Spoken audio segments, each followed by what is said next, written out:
Hello students, how are you all? I hope you all are doing great and I hope you all are happy, healthy and fine. Welcome to your SST class. So in previous class हमने अपने chapter number 3 को cover किया था, right? And in today's class we are going to deal with our next chapter which is chapter number 4 and the title of the chapter is air. So बच्चों आज की class में हम air के बारे में बात करने वाले हैं, हवा के बारे में जानने वाले हैं. So आज के लेसन के हमारे लर्निंग ऑब्जेक्टिव्स क्या क्या हैं? So in today's class हम आइडेंटिफाई करने वाले हैं advantages of the earth atmosphere and क्या इंपॉर्टेंस होती है फॉर द लाइफ. देन हम अंडरस्टैंड करने वाले हैं composition of the earth atmosphere and उसके बाद हम प्रोपोर्शन भी देखेंगे जो भी गैसेस है जो कि प्रेजेंट है हमारे एटमॉस्फेयर में. फिर हम डिस्क्राइब करने वाले हैं structure of the atmosphere in terms of its layer और कैरेक्टरिस्टिक्स. उसके बाद हम रिकॉग्नाइज करेंगे कि कौन कौन से एलिमेंट्स होते हैं वेदर के एंड क्लाइमेट के एंड उनकी क्या क्या सिग्निफिकेंस होती है. देन बच्चों एट लास्ट हम फेमिलराइज करेंगे विद द इंस्ट्रूमेंट्स जो कि यूज होते हैं टू मेजर वेदर एलिमेंट्स जैसे कि आपका temperature, pressure, humidity and wind, right. So ये सारे हमारे लर्निंग ऑब्जेक्टिव्स जो कि हमें आज की क्लास में कंप्लीट करना है. Now let's start with the chapter. So सबसे पहले आपको दिया गया है आपका इंटरैक्टिव. सो इंटरैक्टिव में आपसे पूछा है बच्चों बर्न सम ड्राइड लीव्स. यहाँ पे एक एक्सपेरिमेंट है जो कि आपको अपने घर में करना है, राइट. तो आपको बर्न करना है सम ड्राइड लीव्स को एंड ऑब्जर्व करना है कि क्या उसके बाद होता है.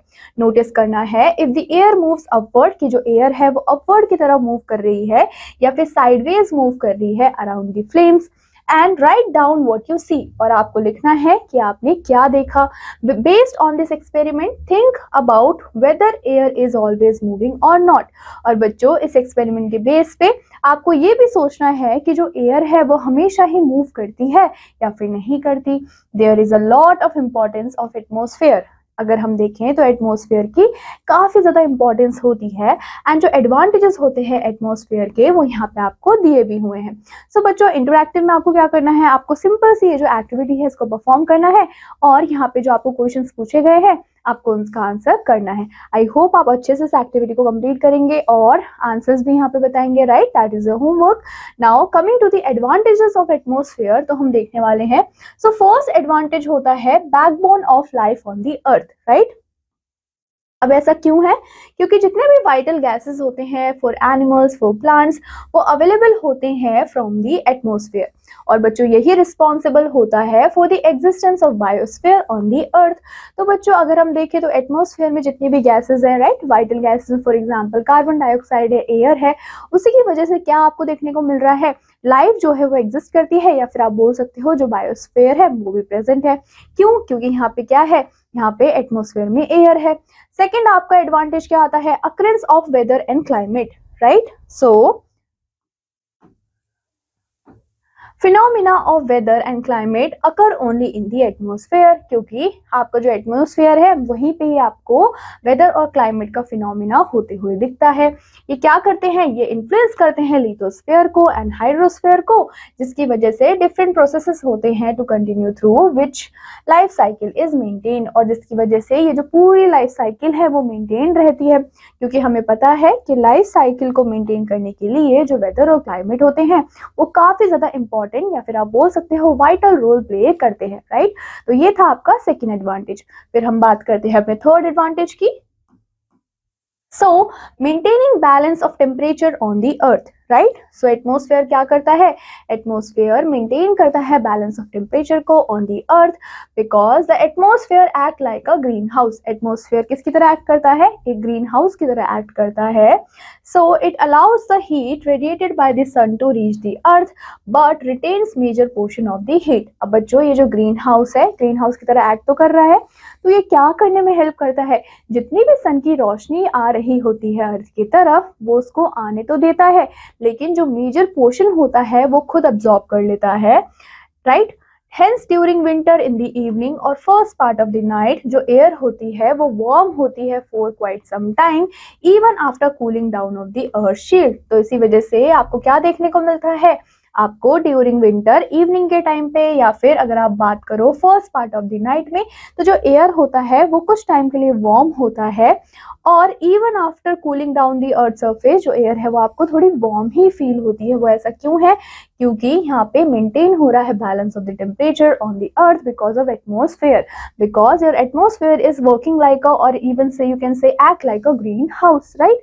सो that is your third advantage, right? अब हम बात करते हैं अपने फोर्थ पॉइंट की, which is acting like a shield on the earth. So atmosphere क्या होती है? एटमॉस्फेयर बेसिकली आपके लेयर ऑफ एयर होती है जो कि सराउंड करती है आपके अर्थ को। उसी को ही हमने क्या बोला था प्रीवियस क्लासेस में, उसको एटमॉस्फेयर बोला था। सो ये एक्ट करती है as a shield on the earth. So most of the meteors falling towards the earth get burned in the atmosphere, and in the absence of atmosphere होता क्या है? The meteors would have hit the surface of the earth and the result would have disastrous. अब अगर क्या हुआ होता, अगर atmosphere की लेयर नहीं होती तो ये जो आपके मेटेरोर्स हैं ये क्या करते? ये डायरेक्टली हमारे अर्थ के सरफेस पे हिट करते, जिसकी वजह से हमें ढेर सारी डिजास्टर का फेस करना पड़ता। सो एटमॉस्फेयर क्या कर रहा है? एटमॉस्फेयर प्रोटेक्ट कर रहा है अर्थ को एक शील्ड की तरह, तो आपको ये याद रखना है। फिर हम बात करते हैं फिफ्थ एडवांटेज की, which is the protection from the UV rays. UV rays मतलब यहाँ पे हम बात कर रहे हैं अल्ट्रा वायलेट रेज की। नाउ ये जो एटमॉस्फेयर है वो हमें प्रोटेक्ट करता है from the harmful UV rays which directly comes from the sun, जो कि डायरेक्टली किससे आ रही है? सन से आ रही है, सूरज से आ रही है। Then coming to our sixth और the last advantage, which is helpful in communication. So जितने भी गैसेस हैं आपके अपर लेयर ऑफ एटमॉस्फेयर में, उसमें क्या कंटेन होते हैं? उसमें इलेक्ट्रिकली चार्ज पार्टिकल्स होते हैं जिनको हम बोलते हैं आयंस, जो कि क्या करती है? रिफ्लेक्ट करती है आपके रेडियो वेव्स को back to the earth, and इसी वजह से ये आपकी हेल्प करती है कम्युनिकेशन सिस्टम को बिल्ड करने के लिए। ये बहुत ही यूजफुल प्रोसेस होता है for radio and TV, for example television. तो बच्चों ये सारे क्या थे? ये सारे ही थे आपके एडवांटेजेस। सो हम वन बाय वन रिवाइज कर लेते हैं। तो बच्चों सबसे पहले हमने क्या देखा कि जो आपका एटमॉस्फेयर है वो बैकबोन होता है आपके किसका बच्चों? आपके अर्थ का।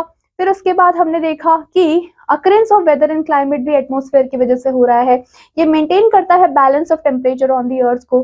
फिर हमने देखा कि एक शील्ड की तरह भी एक्ट करता है, राइट? फिर हमने देखा कि ये हमें प्रोटेक्ट करता है फ्रॉम द यूवी रेज। फिर हमने लास्ट में देखा कि काफी ज्यादा हेल्पफुल होता है ये हमारे कम्युनिकेशन में। तो ये सारे थे हमारे advantages. Now coming to our next topic, जो कि है composition of the atmosphere. So atmosphere क्या होता है? एटमॉस्फेयर मिक्सचर होता है डिफरेंट डिफरेंट गैसेस का, और आपके डस्ट पार्टिकल्स का, और वाटर वेपर का। नाउ अगर हम देखें इसके कॉम्पोजिशन की या फिर कॉन्स्टिट्यूएंट्स की, तो वो क्या क्या है? It contains 78% nitrogen, 21% oxygen, and जो बचे हुए 1% है उसमें आपकी अदर गैसेस आती हैं। नाउ 99% पार्ट ये किससे बना होता है? ये नाइट्रोजन और ऑक्सीजन से ही बना होता है। और अदर गैसेस में आपके कौन कौन से आ जाते हैं? For example your dust particles, your water vapour, ये भी बच्चों क्या होते हैं? ये आपके 1% ऑफ एटमॉस्फेयर को बनाते हैं। तो यहाँ पे आपने कॉम्पोजिशन देख लिया कि कितना कौन सा पार्ट है। अब यहाँ पे आपको टैबुलेटेड फॉर्म में बच्चों प्रोपोर्शन दिया हुआ है गैस का, जो कि प्रेजेंट होती है आपके एटमॉस्फेयर में। तो यहाँ पे आपको नेम ऑफ द गैस दिए हुए हैं और यहाँ पे आपको प्रोपोर्शन गिवन है। So we will see one by one. So बच्चों जैसे कि मैंने आपको बताया, नाइट्रोजन 78% होगा, ऑक्सीजन 21% होगा, आर्गन आपका 0.94% होगा, कार्बन डाइऑक्साइड आपका 0.03% होगा। तो आपको कार्बन डाइऑक्साइड याद रखना है, आपको ऑक्सीजन अच्छे से याद रखना है, नाइट्रोजन अच्छे से याद रखना है। नाउ कमिंग टू हाइड्रोजन कितना होगा? 0.01%, ओजोन होता है आपका 0.01%, एंड हीलियम और अदर गैसेस होते हैं 0.01%। तो ये क्या है? ये आपके प्रपोर्शन ऑफ गैसेस है which is present in your atmosphere, right? Now यहाँ पे भी आपको ग्राफ के फॉर्म में दिया हुआ है, जैसे कि नाइट्रोजन है 78%, अदर गैसेस है 1% एंड ऑक्सीजन है 21%। Now coming to our next topic, जो कि है structure of the atmosphere, right? So अगर हम स्ट्रक्चर की बात करते हैं, so it is composed of layers. So इसमें भी लेयर्स होती हैं, जैसे कि जो एटमॉस्फेयर है वो एक्सटेंड होता है to an indefinite height above the earth surface, right. Its external limit is not known. तो इसी वजह से अगर हम हाइट की बात करें, हम एक्सटर्नल लिमिट की बात करें एटमॉस्फेयर की, तो वो नॉट नोन है, अभी तक हमें पता नहीं चला है कि वो कितना ज्यादा बड़ा है। The traces of atmospheric gases have been found even at a height of 1000 kilometre, क्योंकि जो एटमॉस्फेयर गैसेस की जो ट्रेसेस हैं वो हमें 1000 किलोमीटर अबव भी हमें देखने को मिले हैं। तो इसी वजह से जो एक्सटर्नल लिमिट है उसकी कि वो कितना एक्सटेंड हो सकता है वो हमें नहीं पता है। The atmosphere have been broadly divided into 5 structure of layers, और हमने एटमॉस्फेयर को यहाँ पे डिवाइड किया हुआ है 5 स्ट्रक्चर ऑफ लेयर के अंदर। सो यहाँ पे आपको पिक्चर भी दी हुई है स्ट्रक्चर ऑफ एटमॉस्फेयर की, राइट। सो कौन कौन से हैं वो 5 लेयर? तो बच्चों वो है आपके troposphere, stratosphere, mesosphere, ionosphere and exosphere. ये है आपके चारों लेयर्स। सो सबसे पहले हम क्या करने वाले हैं, 1 बाय 1 इन लेयर्स के बारे में पढ़ेंगे। तो बच्चों सबसे पहले हम बात करेंगे ट्रोपोस्फेयर की। सो it is the lowest layer of the atmosphere. अभी क्या है ये आपको याद रखना है कि लोएस्ट लेयर होती है एटमॉस्फेयर की, जो कि कहाँ सिचुएटेड होती है, near the earth surface. Now जो ट्रोपोस्फेयर होता है वो एक्सटेंड होता है up to a height of 18 kilometre in your equatorial region, while अगर हम पोलर रीजन की तरफ जाते हैं तो इसकी जो हाइट होती है वो अप टू 8 किलोमीटर होती है। Containing major portion of the atmosphere, it has a higher percentage of oxygen. तो यहाँ पे आपको बोला है कि जो आपका ट्रोपोस्फेयर है वो कंटेन करता है बहुत ही मेजर पोर्शन ऑफ एटमॉस्फेयर को, और यहीं पे ही आपको हायर परसेंटेज देखने को मिलती है ऑक्सीजन की, right. Now phenomena of weather and climate generally take place in this layer। तो आपको ये याद रखना है कि जो फिनोमिना है वेदर और क्लाइमेट का वो कहाँ अकर होता है, वो होता है आपके ट्रोपोस्फेयर में, राइट। डस्ट पार्टिकल्स और जितने भी वाटर वेपर्स होते हैं वो आपको यहीं देखने को मिलते हैं, राइट। तो आपको ये याद रखना है। And as we go higher in the troposphere, अब जैसे जैसे हम हायर जाते हैं ट्रोपोस्फेयर में जो टेम्परेचर है वो डिक्रीज होता चला जाता है। और कितना डिक्रीज आपको देखने को मिलता है, so there is a drop of 1 degree Celsius in the temperature for every 165 metres of height, which means कि जैसे ही आप 165 मीटर्स ऑफ हाइट ऊपर जाते हो तो जो टेम्परेचर का ड्रॉप है that will be 1 degree Celsius. तो आपको ये याद रखना है। अब हम बात करते हैं अपने सेकेंड लेयर की, जो कि आपका stratosphere. So next to the troposphere आपको देखने को मिलता है stratosphere.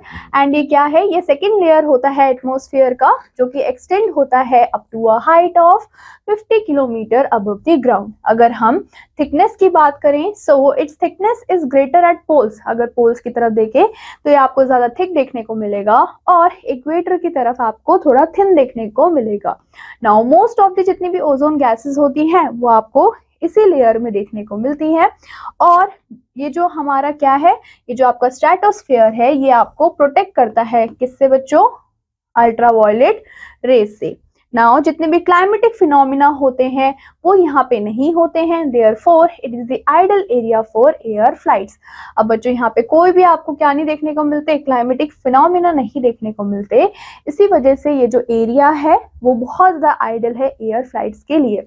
Now due to the presence of ozone temperature rises with increase in height. अब बच्चों यहाँ पे हमने कहा कि यहाँ पे इस वाले आपके लेयर में स्ट्रेटोस्फेयर में क्या प्रेजेंट है, ओजोन प्रेजेंट है।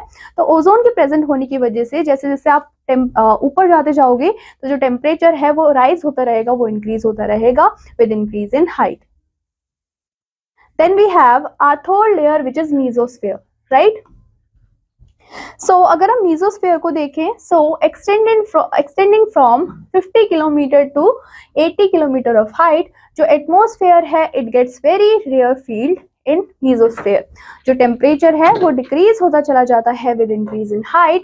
And here in outer limit, अगर हम आउटर लिमिट की बात करते हैं तो यहाँ पे जो टेम्परेचर है वो रीच अप होता है up to -100 degree Celsius. And जो डेंसिटी होती है गैसेस की वो काफी ज्यादा रिड्यूस हो जाती है। कहाँ पे बच्चों, मीजोस्फेयर में। तो that is all about mesosphere. फिर आता है आपका थर्मोस्फेयर। सो थर्मोस्फेयर का दूसरा नाम क्या है बच्चों, दैट इज आइनोस्फेयर। सो ये कहाँ लाया करता है, it lies above the mesosphere and up to a height of about 400 kilometre. So in its lower part, अगर हम इसके lower part की बात करते हैं तो जो particles of different gases हैं वो acquire करते हैं a sort of electrical charge, और उनको हम क्या बोलते हैं, उनको हम बोलते हैं आयंस. नाउ ये जो आयंस होते हैं वो रिफ्लेक्ट करते हैं आपके रेडियो वेव्स को back to the earth, and ये आपको हेल्प करते हैं in your communication system. For example your TV, your radios है किसकी वजह से चल रहे हैं, ये इन्हीं रेडियो वेव्स की वजह से चलते हैं. Now because of the presence of this ion, अब हमने क्या देखा कि इस लेयर में प्रेजेंस है किसकी, आयंस की. सो इसी वजह से हम इस लेयर को आयनोस्फेयर के नाम से भी जानते हैं, या फिर जो दूसरा नाम है दैट इज थर्मोस्फेयर, जो कि मैंने आपको बता दिया. यहाँ पे जो टेम्परेचर होता है वो राइज होता है शार्पली विद हाइट, मतलब कि जैसे जैसे हाइट बढ़ रही है वैसे वैसे टेम्परेचर भी बढ़ता रहेगा. As we reach its outer limit, जैसे ही हम उसकी आउटर लिमिट में पहुंच जाएंगे तो जो टेम्परेचर है वो आपको कितना मिलेगा, वो आपको 1000 डिग्री सेल्सियस मिलेगा. Now coming to our next layer जो कि है एक्सोस्फेयर. सो एक्सोस्फेयर क्या है, ये आपका आउटरमोस्ट लेयर होता है एटमॉस्फेयर का, जो कि आपको मिलता है बियॉन्ड 400 किलोमीटर, एंड जो क्वांटिटी होती है गैसेस की इन दिस एरिया वो काफी ज्यादा लेस होती है, और जो डेंसिटी होती है वो एक्सट्रीमली लो आपको देखने को मिलेगी. It has no outer limit, इसकी कोई भी आउटर लिमिट नहीं होती है, और ये अल्टीमेटली ज्वाइन करता है to the inner planetary space. So that is all about the layers. Now coming to our next topic, which is greenhouse effect, right? Now in greenhouse effect जो land और water है वो heated हो जाता है by the help of solar energy. जैसे ही वो heat हो जाता है both land and water वो क्या करेगा, वो radiate करेगा heat को back to the atmosphere. This outgoing heat may be blocked by the carbon dioxide. तो बच्चों जितना भी क्या है outgoing heat है उसको ब्लॉक करने के लिए हेल्पफुल होता है आपका CO2 which is carbon dioxide and your water vapour जो कि प्रेजेंट होता है आपके एयर में.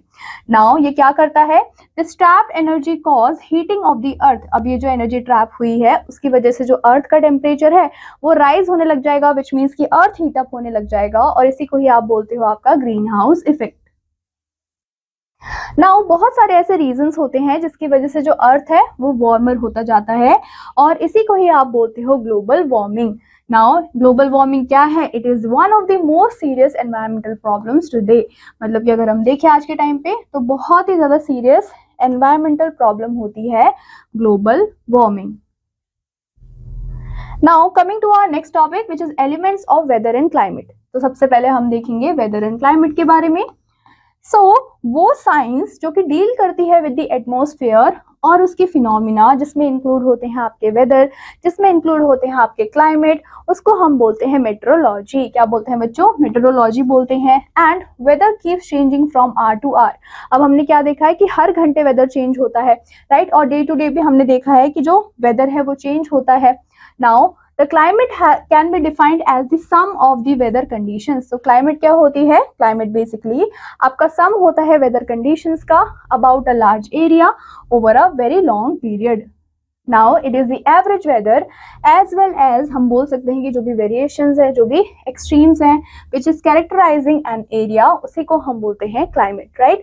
Now जो temperature है, humidity है, precipitation है, cloudiness है, sunshine है, pressure है, winds है, ये क्या है आपके बहुत ही important और basic elements है of weather and climate. तो आपको ये elements याद रखने हैं, which is temperature, humidity, precipitation, cloudiness, sunshine, pressure and winds. Now coming to the table, यहाँ पे आपको टैबुलेटेड फॉर्म में दिया हुआ है कि what's the difference between weather and climate.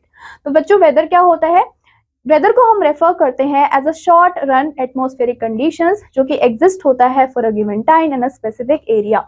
Now second point इन्होंने आपको बोला है, it refers to a particular station and it may change at a very short interval of time. So weather क्या होता है, वेदर आपका शॉर्ट रन एटमॉस्फेरिक कंडीशन होता है, विच मीन्स कि आर टू आर और या फिर आप बोल सकते हो डे टू डे चेंज होता रहेगा. वेदर जो क्लाइमेट होता है, क्लाइमेट क्या होता है, it is the aggregate of day to day weather conditions over a very long period of time. और वही वेदर को अगर हम क्या करें, वही वेदर को अगर हम देखते हैं day to day for a very long period of time, वही होता है आपका climate. Now it refers to a large area, तो यहाँ पे हम रेफर करते हैं बहुत ही लार्ज एरिया को, और हम रेफर करते हैं a very long period of time.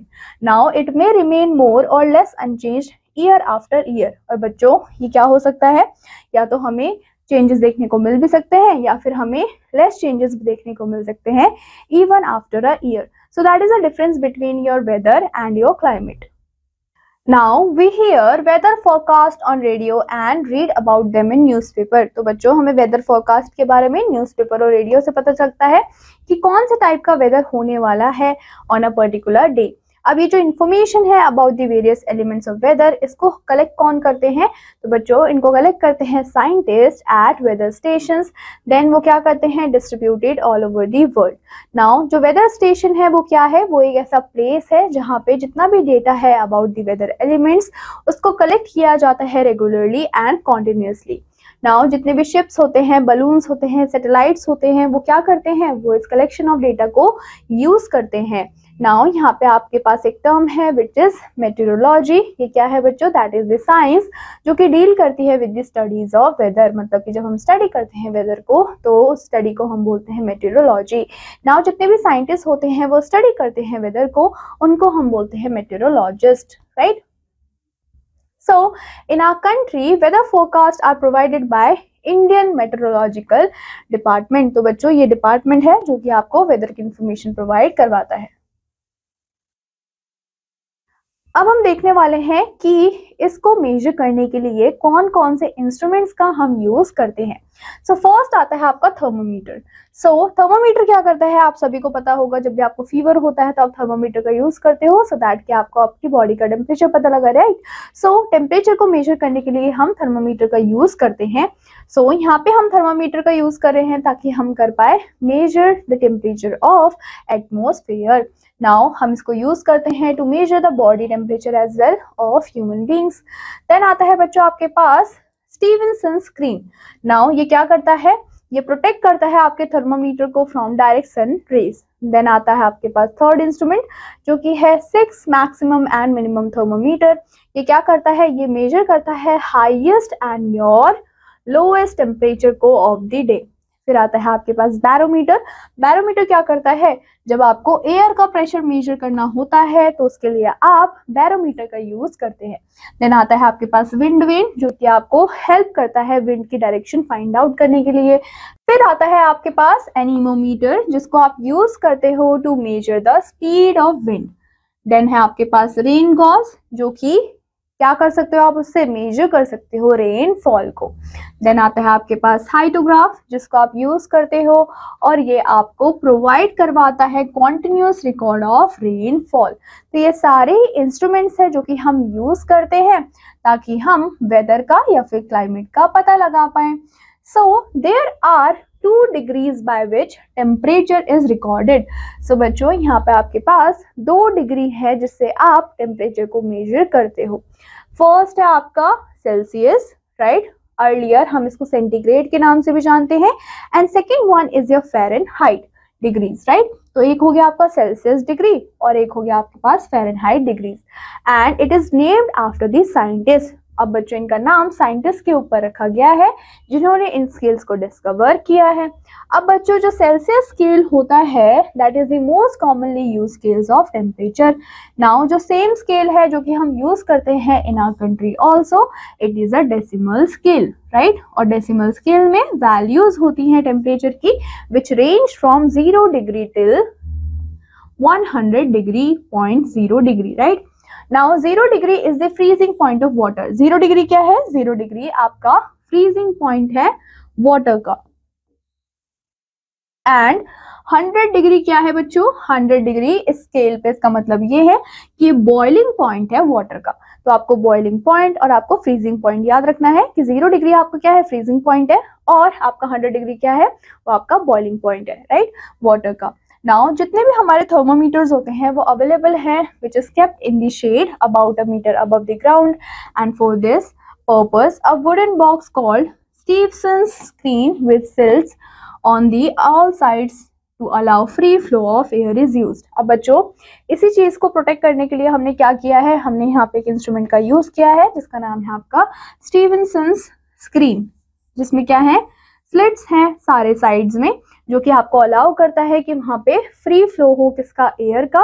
Now जो थर्मोग्राफ है वो प्रोवाइड करवाता है आपको continuous record of temperature over a period of 24 hours, and जो मिनिमम और मैक्सिमम टेम्परेचर है during the period, this can be studied from this record. और हम इस रिकॉर्ड से क्या कर सकते हैं कि जो मिनिमम टेम्परेचर है, जो मैक्सिमम टेम्परेचर है एट अ पर्टिकुलर डे, वो हम इससे पता लगा सकते हैं। Then we have our next topic जो कि है atmospheric pressure. So the force which is exerted by the vertical column of air per unit of area. Now बच्चों, वो force जो कि exert कर रहा है कौन, vertical column of air per unit area, उसी को हम बोलते हैं atmospheric pressure, right? Now it is read in centimeters, इसको हम सेंटीमीटर्स या फिर इंचेस में पढ़ते हैं, ऑफ अ मर्क्यूरी, एंड जो true measure of the height of the mercury column.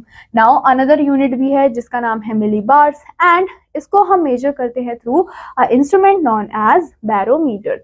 Now different types of barometers होते हैं जो कि हम यूज करते हैं इस पर्पस के लिए, और हम वन बाय वन उन बैरोमीटर्स के बारे में पढ़ेंगे। सबसे पहले है आपके पास एनीरॉइड बैरोमीटर।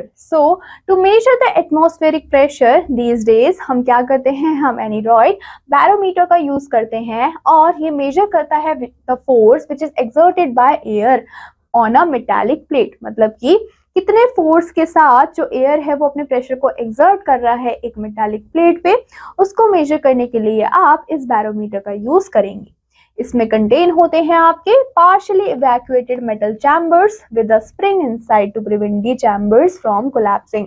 नाउ ये जो चैम्बर्स होते हैं वो कंप्रेस हो जाते हैं जब एयर का प्रेशर इंक्रीज हो जाता है, और एक्सपैंड हो जाते हैं जैसे ही प्रेशर डिक्रीज हो जाता है। तो यहाँ पे क्या है, यहाँ पे चैम्बर्स है, जैसे ही प्रेशर क्या हो जाएगा, इंक्रीज हो जाएगा, जो चैम्बर्स होते हैं वो कंप्रेस हो जाएंगे, और जैसे ही प्रेशर डिक्रीज हो जाएगा तो क्या हो जाएंगे बच्चों, जो चैम्बर्स है वो एक्सपैंड हो जाते हैं। A needle is attach to the spring, एक निडल अटैच होती है स्प्रिंग से जो कि मूव होती है according to the change of pressure. अब यहाँ पे आपको पिक्चर भी गिवन है, जैसे कि आप देख सकते हैं, ये है आपका barometer.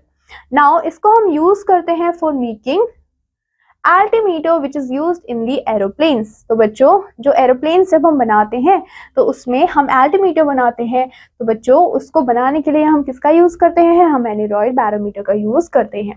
An altimeter tells the height of a plane during its flight। अब ये क्या करता है, ये फ्लाइट के दौरान ये बताता है कि प्लेन की हाइट कितनी है, एंड जो बैरोग्राफ होता है वो प्रोवाइड करवाता है continuous record of pressure is a instrument in which an aneroid barometer is used. अब यहाँ पे आपको बताया गया है कि जो आपका बैरोग्राफ है वो आपको कॉन्टिन्यूस क्या प्रोवाइड करवाएगा, रिकॉर्ड प्रोवाइड करवाएगा कि कितना प्रेशर है उस टाइम पे, एंड इसको हम यूज करते हैं आपके एनीरॉइड बैरोमीटर में, right.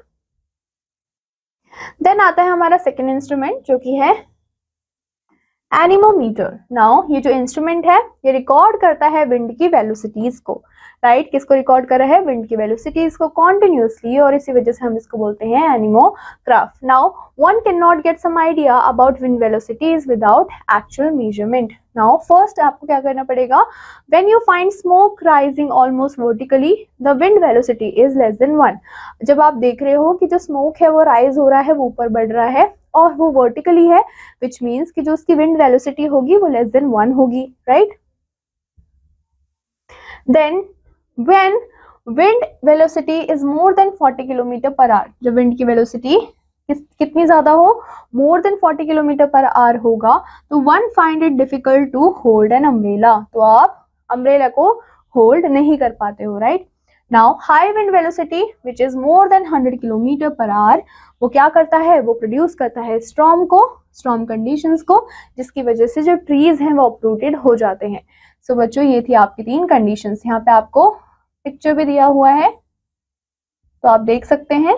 Now coming to our next topic जो कि है moisture. So in the air जो मॉइस्चर होता है वो प्रेजेंट होता है in the form of water vapour. Now जो ह्यूमिडिटी है, ह्यूमिडिटी का मतलब क्या होता है, ह्यूमिडिटी का मतलब होता है moisture in the air. Now it can be expressed as absolute relative humidity. Now relative humidity क्या है बच्चों, मोस्टली यूज्ड मेथड है in the meteorology, and saturated air जो है saturated air has relative humidity of 100%, while जो आपकी dry air है उसकी रिलेटिव ह्यूमिडिटी कितनी होती है, वो आपकी होती है 0%, राइट। तो आपको ये वाली चीज याद रखनी है कि सैचुरेटेड एयर के पास होती है रिलेटिव ह्यूमिडिटी 100%, जबकि जो आपकी ड्राई एयर है उसके पास रिलेटिव ह्यूमिडिटी होती है 0%, right. Now coming to our next instrument जो कि है हाइग्रोमीटर। सो हाइग्रोमीटर क्या है? हाइग्रोमीटर इज अ इंस्ट्रूमेंट जिससे आप ह्यूमिडिटी को मेजर कर सकते हो। जो सिंपल हाइग्रोमीटर होता है उसमें आपके दो थर्मोमीटर्स होते हैं, एक होते हैं आपके वेट एंड दूसरे होते हैं आपके ड्राई बल्ब थर्मोमीटर। नाउ ये जो बल्ब होता है थर्मोमीटर का उसको हम कहाँ रखते हैं?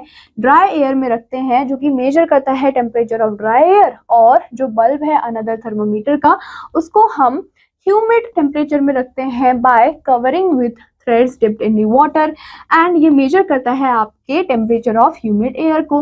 तो बच्चों जो ह्यूमिड एयर है उसके टेम्परेचर को मेजर करने के लिए क्या है आपके पास? वेट थर्मोमीटर है, और जो ड्राई एयर है उसको मेजर करने के लिए आपके पास है ड्राई थर्मोमीटर।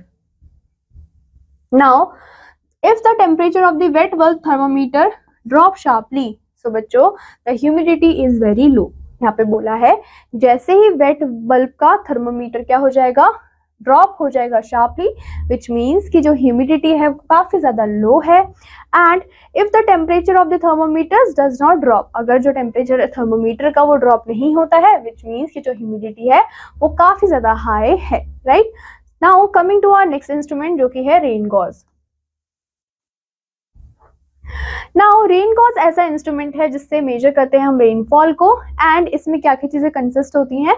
तो बच्चों इसमें आपके पास मेटालिक सिलेंडर होता है, वेसल होता है, फनल होता है विद अ मेजरिंग ग्लास।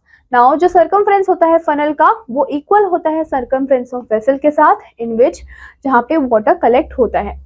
जितना भी रेन वाटर है वो कलेक्ट होता है through a funnel for a period of 24 hours and measured with the help of this measuring glass. और उस वाटर को मेजर करने के लिए ये मेजरिंग ग्लास भी होता है। जो अमाउंट ऑफ रेनफॉल है उसको मेजर किया जाता है इन मिलीमीटर्स, एंड जो स्नोफॉल या फिर हेल है उसको हम मेजर करते हैं bye melting it and measuring the amount of water दस प्रोड्यूस्ड। तो यहाँ पे आपको पिक्चर भी गिवन है, ये है आपका रेन गॉज मीटर, ये है आपका मैक्स मिनिमम थर्मोमीटर, और ये है आपका 6 थर्मोमीटर, राइट। नाउ जो रेन गॉज है हम उसको कैप्ट करते हैं in on open level area जो कि दूर हो ट्रीज से या फिर बिल्डिंग से, which might obstruct the rain drops. So बच्चों हम उसको रेन गॉज को दूर क्यों रखते हैं ट्रीज से? सो दैट कि जितने भी क्या है रेन ड्रॉप्स है वो ऑब्स्ट्रक्ट ना हो ट्रीज की वजह से। Generally it is kept slightly above 30 centimetres the ground. तो बच्चों हम इसको ग्राउंड से थोड़ा ऊपर ही रखते हैं। And instruments providing a continuous record of rainfall, उसको हम बोलते हैं हाइड्रोग्राफ। नाउ दीज डेज बहुत सारे सोफिस्टिकेटेड इंस्ट्रूमेंट्स हैं जो कि हमें देखने को मिलते हैं and are use to collect weather data, और उसको हम यूज करते हैं ताकि हम वेदर के डेटा को कलेक्ट कर पाए। नाउ जो वेदर की इंफॉर्मेशन होती है हम उसको कलेक्ट करते हैं थ्रू सैटेलाइट्स। नाउ यहाँ पे हमारे पास क्या है? मैन मेड सैटेलाइट्स होते हैं स्पेस में जो कि प्रोवाइड करवाते हैं information about the weather conditions. Now ये क्या करते हैं? ये सैटेलाइट फोटोग्राफ्स लेते हैं आपके अर्थ की एंड एटमॉस्फेयर की at regular intervals of time. Advance जो इन्फॉर्मेशन है वो हमें हेल्प करती है ताकि हम रिड्यूस कर पाएं डैमेज को जो कि साइक्लोन की वजह से हो रही है, स्टॉर्म्स या फिर फ्लड की वजह से होती है। Then we have our next topic जो कि है विंड। सो बच्चों horizontal movement of air moving from high pressure areas to low pressure areas, उसी को हम बोलते हैं winds. Now the winds are named on the basis of direction from which they blow. अब बच्चों जो विंड का नाम है वो हमने किस बेसिस पे रखा है कि कौन से डायरेक्शन से वो ब्लो होते हैं।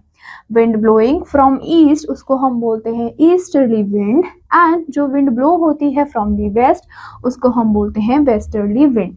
नाउ ये जो डायरेक्शंस होती है विंड की that is found with the help of wind vane. Wind vane से ही हमें क्या पता लगता है कि जो विंड की डायरेक्शन है वो ईस्ट से आ रही है, वेस्ट से आ रही है, साउथ से आ रही है, नॉर्थ से आ रही है। Now the arrow of the wind vane point toward the direction of wind and the direction is shown on a dial connected to the wind vane, right. तो हम इस तरीके से क्या करते हैं, हम जो एरो होता है विंड वेन का वो किसकी तरफ पॉइंट करता है, वो पॉइंट करता है डायरेक्शन ऑफ विंड की तरफ। एंड जो डायरेक्शंस हमें दिखाई गई हैं ऑन अ डायल, हम उसको कनेक्ट कर देते हैं विंड वेन से। नाउ यहाँ पे जो वेलोसिटी या फिर स्पीड है विंड की, उसको हम मेजर करते हैं with the help of an instrument जिसको हम बोलते हैं anemometer. Now wind velocity is measured in kilometres per hour. तो जितने भी हमारी क्या है विंड वेलोसिटीज हैं उनको हम मेजर करते हैं किलोमीटर पर आवर में, right. So now let's move forward to lesson eco. So बच्चों आज के हमने चैप्टर में कौन कौन से पॉइंट्स को कवर किया है, तो हमने इसमें देखा कि जो एटमॉस्फेयर है वो प्रिवेंट करता है हार्मफुल रेज ऑफ सन को ताकि वो रीच कर पाए अर्थ को। नाउ जो एटमॉस्फेयर होते हैं वो एक्ट करते हैं like a green house. 99% part of atmosphere वो नाइट्रोजन और ऑक्सीजन से बना होता है और 1% होते हैं उसमें अदर गैसेस जिसमें आपके डस्ट पार्टिकल्स और वाटर वेपर्स इंक्लूड होते हैं। जो मॉइस्चर है एयर में वही फॉर्म करते हैं वाटर वेपर को। एंड जो विंड की वेलोसिटी है हम उसको मेजर करते हैं किलोमीटर पर आवर में। तो बच्चों हमने इन सारे टॉपिक को आज की क्लास में कवर किया है। सो इसी के साथ हमारे चैप्टर होते हैं यहाँ पे कंप्लीट। आई होप आपको ये चैप्टर अच्छे से समझ आया होगा एंड आई होप कि आप रिवाइज भी करने वाले हैं। I will meet you in your next class with your next interesting chapter. Till then take care and bye bye.